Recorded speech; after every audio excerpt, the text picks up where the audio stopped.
Hadirin, jika di segmen pertama kita memulai visi misi dari calon presiden nomor urut 1, maka pada segmen ini kita akan memulai pertanyaan kepada calon presiden nomor urut 2. Kita mulai. Beberapa tahun terakhir, tren kekerasan meningkat di Papua. Sementara masalah keadilan dan HAM masih belum terselesaikan sehingga konflik terus berlanjut. Pertanyaannya, apa strategi yang Anda akan siapkan untuk menyelesaikan masalah HAM dan konflik di Papua secara komprehensif? Waktu menjawab 2 menit dimulai dari sekarang. Masalah Papua adalah rumit karena di situ terjadi suatu gerakan separatisme. Dan gerakan separatisme ini kita sudah ikuti cukup lama. Kita melihat ada campur tangan asing di situ, dan kita melihat bahwa kekuatan-kekuatan tertentu selalu ingin Indonesia disintegrasi dan pecah. Untuk itu memang masalah hak asasi manusia itu menjadi sesuatu yang harus kita utamakan, dan diantaranya juga kita harus lindungi seluruh rakyat Papua, karena di situ kelompok teroris sekarang itu menyerang orang-orang Papua sendiri, rakyat yang tidak berdosa, perempuan, orang tua, anak kecil yang tidak bersenjata diteror oleh kelompok teroris separatis ini. Jadi rencana saya pertama adalah tentunya menegakkan hukum, memperkuat aparat-aparat di situ, dan juga mempercepat pembangunan ekonomi. Dan Presiden Joko Widodo adalah presiden di Republik Indonesia yang paling banyak ke Papua, Kalau tidak salah sampai hari ini beliau sudah lebih dari 19 kali ke Papua. Dan peningkatan pertumbuhan ekonomi di bawah pemerintah Pak Jokowi yang paling pesat, yang paling tinggi selama sejarah Republik Indonesia. Jadi yang saya katakan, saya akan lanjutkan, kita harus membawa kemajuan ekonomi, sosial, services yang terbaik untuk rakyat Papua, melindungi rakyat Papua dari keganasan para separatis dan teroris, dan menjamin penegakan hak asasi manusia. Terima kasih. Dan selanjutnya, ya, hadirin harap tenang, ya. Kita lanjutkan. Baik, kami persilakan kepada calon presiden nomor urut 3 untuk menanggapi jawaban dari calon presiden nomor urut 2. Waktu Anda 1 menit, Bapak, dimulai dari sekarang. Terima kasih, tapi menurut saya rasanya tidak cukup, Pak Prabowo. Karena dialog menurut saya menjadi sesuatu yang penting, agar seluruh kekuatan yang ada di sana, seluruh kelompok yang ada di sana bisa duduk bersama untuk menyelesaikan itu. Itu menurut saya roots masalahnya. Pertanyaan saya simpel saja. Apakah Bapak setuju dengan model dialog yang saya tawarkan itu? Terima kasih. Saya setuju. Terima kasih. Baik. Jadi Bapak Prabowo, kita tahan dulu. Saya mau jawab. Waktunya Bapak merespon nanti setelah mendengarkan jawaban ataupun tanggapan dari paslon nomor 1. Terima kasih atas pengertiannya. Harap tenang hadirin, kita akan lanjutkan. Baik, selanjutnya kita akan lanjutkan dengan mempersilakan calon presiden nomor urut 1 untuk menanggapi jawaban calon presiden nomor urut 2. Waktunya 1 menit dari sekarang. Masalahnya bukan kekerasan, karena ketika bicara kekerasan di Jakarta aja ada 3 pandangan. Ada yang menganggap ini terorisme, ada yang menganggap ini separatisme, ada yang menganggap ini kriminal. Di kita aja di Jakarta ada perbedaan pandangan. Apa masalah utamanya? Masalah utamanya adalah tiadanya keadilan di tanah Papua. Itu masalah utama. Oke? Jadi tujuannya bukan semata-mata tentang mentiadakan kekerasan, karena damai itu bukan tiada kekerasan, damai itu ada keadilan. Itu prinsip utamanya. Nah, jadi caranya bagaimana? 1, atas semua peristiwa pelanggaran HAM yang terjadi dilakukan tindakan penyelesaian hingga tuntas. Oke? Yang kedua, mencegah terjadinya pengulangan dengan memastikan semua yang bekerja di Papua memahami bahwa yang harus dihadirkan bukan tidak ada kekerasan tapi keadilan. Yang ketiga, melakukan dialog dengan semua secara kopartisipatif. Terima kasih. Baik, terima kasih. Terima kasih. Dan selanjutnya kami persilakan kembali kepada calon presiden nomor urut 2 untuk merespon tanggapan dari kedua calon presiden lainnya, dan waktu Anda 1 menit Bapak, dimulai dari sekarang. Benar, saya sangat setuju. Kita harus ada pendekatan dialog. Benar, ya. Dan saya juga setuju. Harus. Tunggu dulu, aku mau jawab.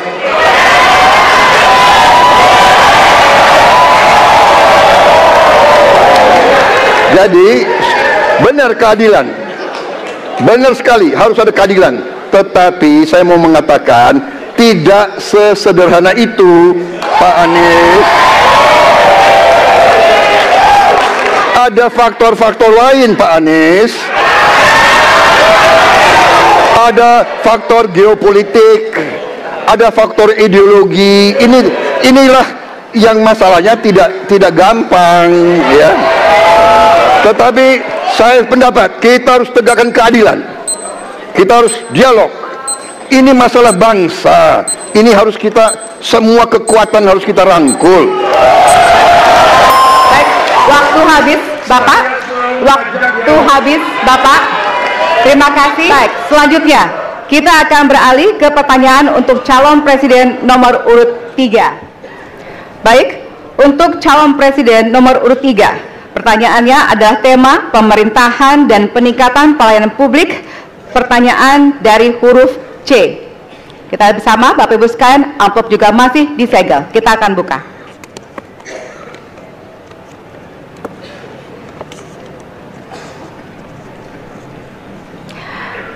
Indeks pelayanan publik di Indonesia stagnan. Sementara Undang-Undang Pelayanan Publik menghendaki persamaan perlakuan dan memperhatikan kepentingan khusus kelompok rentan, perempuan, anak, dan disabilitas. Pertanyaannya, apa program strategis Anda untuk meningkatkan kualitas pelayanan publik yang berkeadilan? Waktu 2 menit dimulai dari sekarang. Kebetulan saya punya pengalaman 10 tahun menangani soal ini. Mengajak mereka berpartisipasi sejak awal. Satu, menghadirkan dalam setiap musrenbang kelompok perempuan, penyandang disabilitas, anak-anak, kelompok rentan yang lain, termasuk orang tua. Kenapa? Agar pengambil keputusan mereka aware, mereka peduli apa yang mereka rasakan. Kesetaraan dalam perencanaan pembangunan itulah yang kita harapkan bisa merepresentasikan apa yang mereka harapkan. Sehingga fisiknya kalau bangun, mereka paham mana yang akan menggunakan, sehingga tidak ada lagi protes pada soal itu. Kedua, dari sisi aparaturnya mesti ada kontrol publik. Maka kalau saya membuat, pengalaman kami membuat pelapor GUP sebagai satu ruang komplain publik yang pemerintah nggak boleh baperan, pemerintah harus menerima seluruh masukan dan kritikan.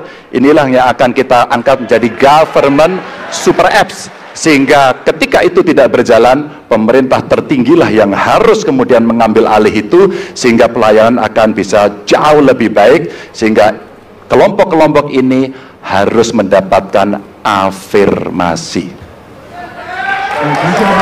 Pak Ganjar, masih ada waktu? Cukup.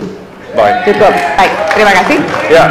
Dan kami persilakan kepada calon presiden nomor urut 1 untuk menanggapi jawaban dari calon presiden nomor urut 3. Waktu Anda 1 menit dimulai dari sekarang, Pak. Prioritaskan pada pelayanan mereka yang rentan. 1, penyandang disabilitas. 2, perempuan, terutama ibu hamil. 3, anak-anak dan lansia. Itu prioritas. Kemudian pelayanannya, buatkan pelayanan yang transparan dan terukur. Pelayanan pemerintah itu tidak ada yang baru. Semua yang dilayani pemerintah itu hal yang berulang. Jadi kalau disebut masalah itu pasti pernah terjadi sebelumnya, pasti berulang. Lalu apa yang dikerjakan? Kami buat ketika dulu di Jakarta namanya Jaki. Jaki adalah sebuah super apps yang membuat setiap pelayanan ada ukurannya. Contoh, bila lapor pohon tumbang, maka kami memberikan arahan kepada jajaran berapa jam harus beres. Ketika dikatakan ada laporan tentang peristiwa X, maka berapa waktunya harus beres. Semua ukuran pelayanan dibuat transparan, lalu publik yang melapor tahu persis, saya lapor kapan, harus selesai kapan. Dengan begitu standarisasi akan bisa terjadi. Terima kasih.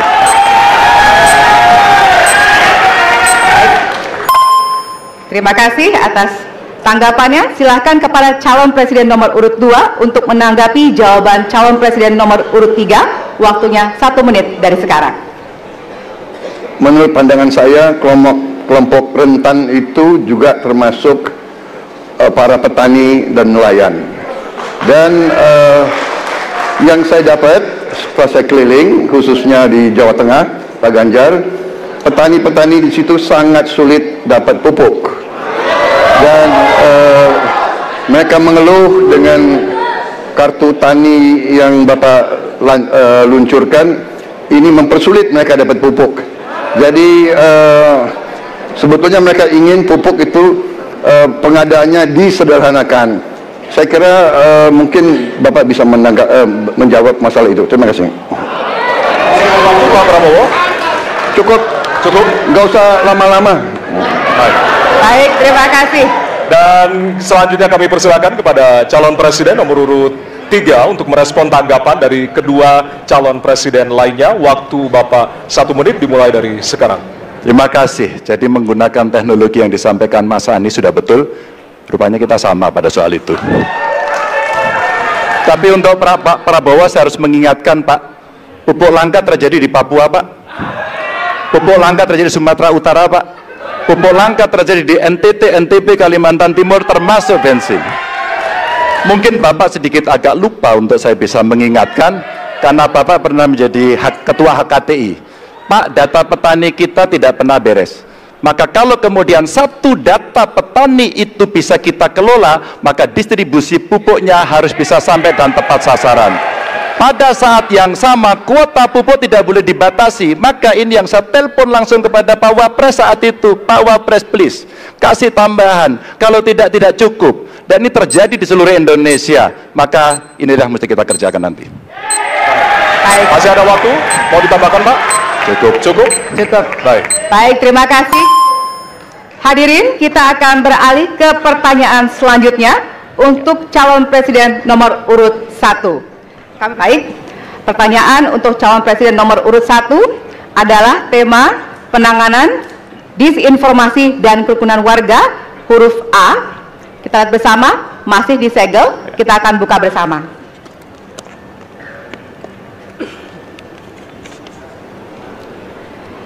Sejauh ini masih banyak ditemukan kasus-kasus persekusi, kekerasan, dan diskriminasi oleh satu kelompok masyarakat terhadap kelompok lainnya.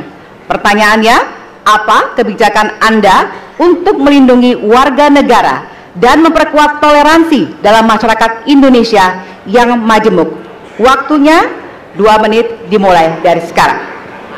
Setiap pelanggaran hukum tidak boleh dibiarkan tak dihukum. Karena apabila dibiarkan, dia akan menular dan dia akan dianggap sebagai sesuatu yang benar.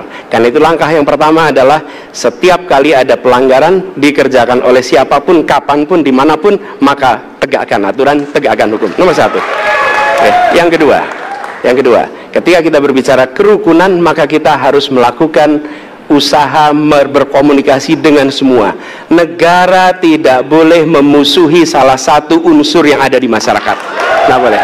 Negara adalah penyelenggara yang harus menjangkau semua. Kami mungkin tidak suka, mungkin tidak setuju dengan pikiran seseorang, tapi negara harus memberikan hak kepada dia untuk berbicara, termasuk untuk mengkritik. Sehingga ada ruang kebebasan kepada rakyat untuk menyampaikan pendapatnya.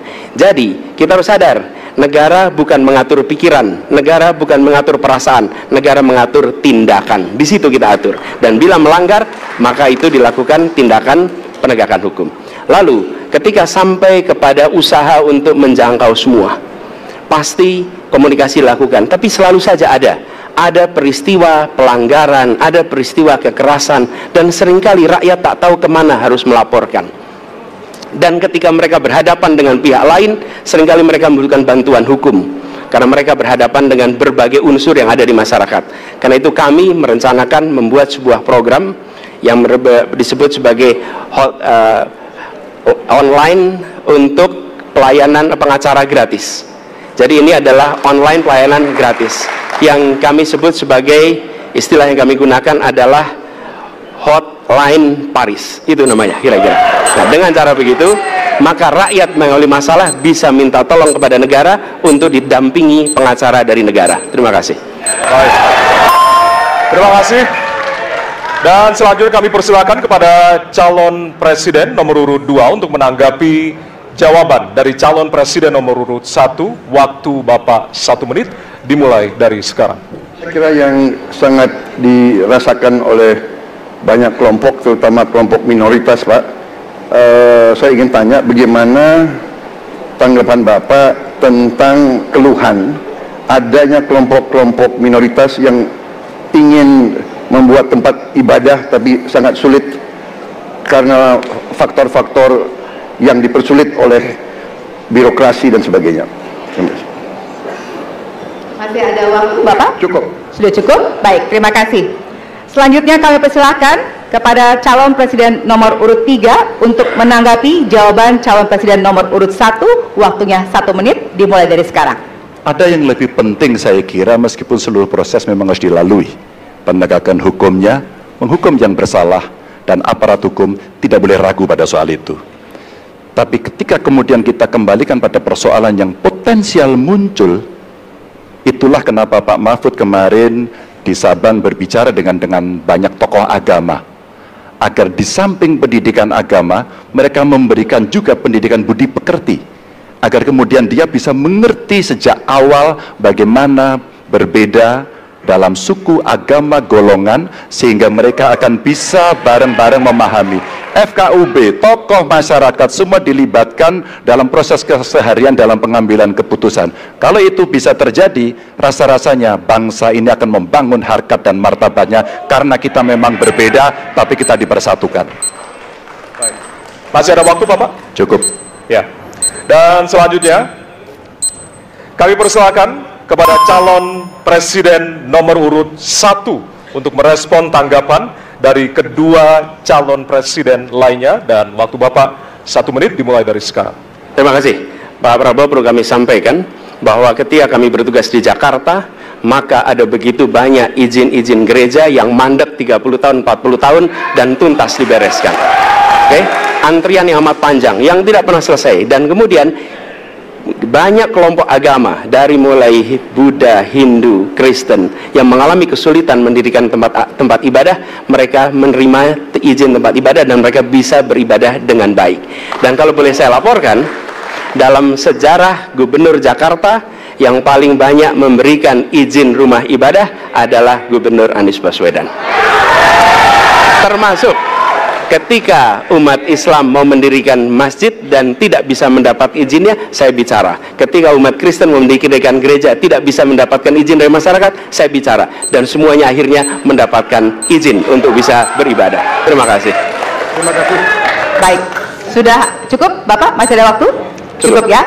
Baik, terima kasih. Kita berikan tepuk tangan buat calon presiden 2024. Kami persilakan kepada Bapak-Bapak untuk kembali ke tempat. Ya, kami persilakan Bapak untuk kembali ke tempat. Ya.